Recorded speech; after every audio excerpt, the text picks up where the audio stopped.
ভারত রাশিয়ার বাণিজ্যিক সম্পর্ক নিয়ে অসন্তোষ আগেই প্রকাশ করেছিলেন মার্কিন প্রেসিডেন্ট ডোনাল্ড ট্রাম্প।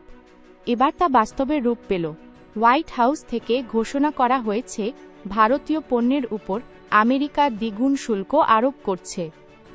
আগের 25% শুল্কের সঙ্গে যুক্ত হল আরও 25%।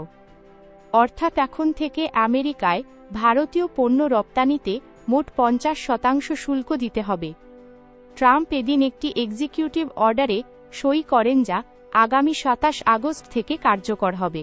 এর আগে রাশিয়ার কাছ থেকে খনিজ তেল ও অস্ত্র কেনার কারণে ভারতকে শাস্তি দেওয়ার কথা বলেছিলেন ট্রাম্প, তবে সে সময় জরিমানার অঙ্ক নির্দিষ্ট করেননি তিনি। এবার সরাসরি বাড়তি শুল্ক আরোপ করলেন। রয়টার্স ও পিটিআই সূত্রে জানা গিয়েছে, ভারতের রপ্তানিকারকদের ওপর এই নতুন শুল্ক বিপুল আর্থিক চাপ সৃষ্টি করবে। বিশেষজ্ঞদের মতে ভারত আমেরিকা বাণিজ্যিক সম্পর্কে এই সিদ্ধান্ত বড় প্রভাব ফেলতে চলেছে। আমদানি নির্ভর মার্কিন সংস্থাগুলিও এই সিদ্ধান্তে অখুশি।